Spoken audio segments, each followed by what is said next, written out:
Breaking news from the White House. In the last hour, President Trump announced the U.S. will send new weapons to Ukraine. At an Oval Office meeting with the NATO chief, Trump said that will include a Patriot missile defense system, which will be paid for by NATO but manufactured in the United States. Now, President Trump said he's lost patience with Russian President Vladimir Putin, but is still giving him more time before facing new sanctions. I'm disappointed in President Putin because I thought we would have had a deal 2 months ago, but it doesn't seem to get there. So based on that, we're going to be doing secondary tariffs if we don't have a deal in 50 days. It's very simple.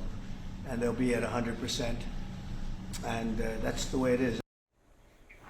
CNN Chief International Security Correspondent Nick Paton-Walsh is joining us from London, and CNN Senior White House Correspondent Kristen Holmes is at the White House. Nick, I want to start with you. You were just in Ukraine a few weeks ago. Talk about the importance of this weapons deal, how much they need it, and also what does this 50-day deadline really mean in reality for Putin? Yeah, I mean, these are the things that Ukraine urgently needs. Only US-made Patriots can stop Russian ballistic missiles, and only the US can authorize them getting to Ukraine. So that is urgently what is needed, and clearly they found a way for the non-American NATO members to pay America for these weapons, and Trump talked about them being delivered in a matter of days. Not just the interceptors, but also the batteries that fire them. That's key. He even suggested there was a country that had 17 Patriot systems that weren't being used that might be handed over. That's way in excess of what Ukraine's even asked for. So clearly these weapons and potentially other types too, Mark Rutte talked about missiles, are now going to be paid for by essentially Europe to be given to Ukraine. That's kind of a win for the US and for Ukraine as well, and fills an urgent hole. The sanctions, more complex. Ultimately, the 50-day deadline that Trump has given gives Putin until September, most of the summer, to pursue any military offensive he has in mind before they might even kick in. We've heard Trump change his mind in the past. But secondary sanctions against Russia, really forget about it. There's not enough trade between Russia and the United States for sanctions to be impactful. It's the secondary ones that might hit, let's face it, China or India, the major purchasers of Russian hydrocarbons. But there's still nearly 2 months till they might kick in. It might pressure Beijing to get Putin to the negotiating table, but it might also just give Putin space to militarily do what he wants. Dana? Yeah, I mean, 50 days is a long time when you're determined to keep bombing a country as he has shown to be, particularly and especially under pressure from President Trump recently. And on that note, Kristen, it has really been remarkable to watch President Trump, even from the beginning of this term, come in and try to kill Vladimir Putin with kindness, turning to, I'm done with this. I've talked to him 4 times, and every time I talk to him, or I've almost gotten close to a deal, he said 4 times, and every time he pulls the rug out from under me.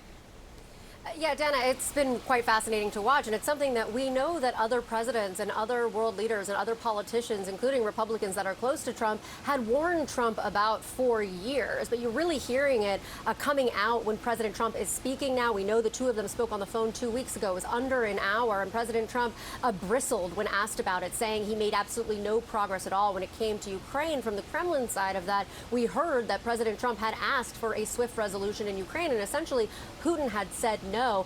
Now, here's what President Trump said about kind of coming to this realization about Putin.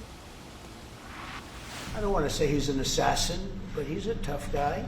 It's been proven over the years. He's fooled a lot of people. He fooled Bush. He fooled a lot of people. He fooled Clinton, Bush, Obama, Biden. He didn't fool me.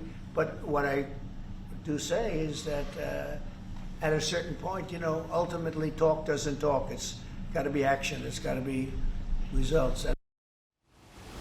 Yeah, and at one point he also said that all Putin does is talk, all he says is flattery, and then the next thing I know, he's bombing various cities in Ukraine. So he's coming to the realization again that many before him have also come to. And just one quick point to Nick's point about these missile systems, these weapons coming over. He really has to walk a fine line here, because this 180 is not just about Putin, it's also about his involvement in Ukraine and the conflict with Russia. We've seen President Trump saying he didn't want to be involved. He didn't want to give them any more money, much more of an America First agenda. agenda when he was talking about this on the campaign. Now you see him giving these weapons to Ukraine, which is why they've come up with this solution in which he gets to say, we're not actually paying them, we're not giving them more money. But what you heard the Secretary General of the UN say there that was really important is he said that President Trump had come to the decision or the conclusion that the Ukrainians needed to be able to defend themselves. That was him saying that. Now, of course, that's not the narrative necessarily that Trump is going to continue saying, because he's going to say, look, we're getting money for this. But at the same time, it does give him a little bit of wiggle room when it comes to his America First agenda and the fact that he said he wouldn't give any more money or weapons to Ukraine. Joining us now to discuss all of this is CNN political and national security analyst David Sanger. David, it is good to see you. Also, really fascinating to see the relationship, the effectiveness of the relationship thus far between the president and Mark Rutte, the NATO Secretary General there, that they've developed over the last few months here.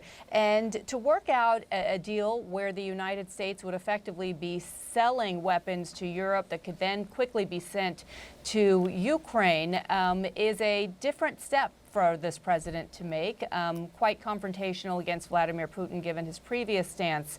And also notable to hear Mark Rutte say, as it relates to these sanctions that could go into effect in 50 days, if I was Putin, I would reconsider taking negotiations more seriously. Do you think he will? I have my doubts, but the whole interchange was fascinating on so many different levels. So first of all, there is the very fact that the president has reversed himself and come out, as I think you may have been discussing a few minutes ago, with almost the perfect picture of the Biden era strategy, right? Which was supply weapons, put pressure on Russia, help the Ukrainians, and that's how you get the Russians to the table. So in other words, he is scrapping what he tried for the first nearly 6 months of his presidency, which was blame the Ukrainians for the invasion, tell President Zelensky he didn't have the cards, pause weapons to Ukraine. So he's done a full flip. The second was, it was clear the president was very sensitive to the criticism that he was sucked in by Vladimir Putin, both in the last term and in the past few months.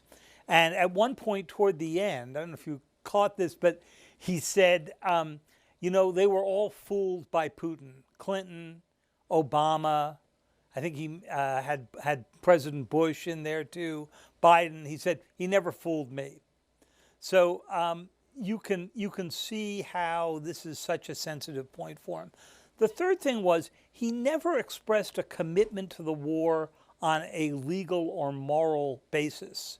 He never discussed the possibility that the Russians would continue beyond Ukraine and go off into Europe. Instead, he described it as a business deal. We're selling weapons, we'll make money at it, we'll give them to the Europeans. Boy, those Europeans are tough, and they're going to give them to the Ukrainians. Yeah, you're right. It certainly was fascinating on so many levels, as you laid out there. Just to your last point, I mean, this idea of actually selling weapons to Ukraine and also having the Europeans pay for it instead. The president also said, look, there is an ocean, right, between the United States and Europe. It's not our job to be paying for weapons for Ukraine.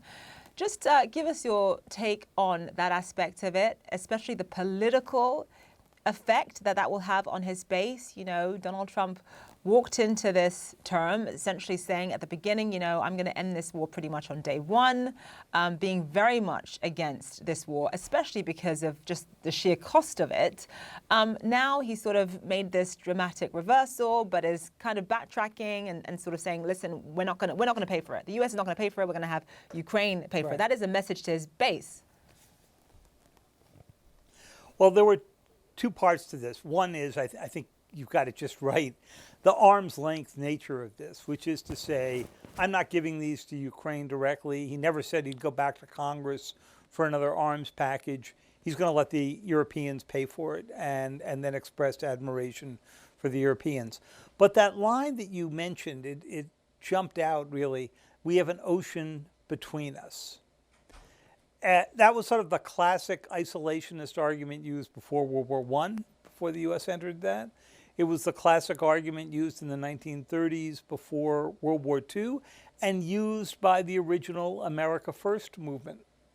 One that President Trump, a phrase he only grabbed onto midway through the campaign in 2016, and then said later on it wasn't in reference to the America First movement before World War II.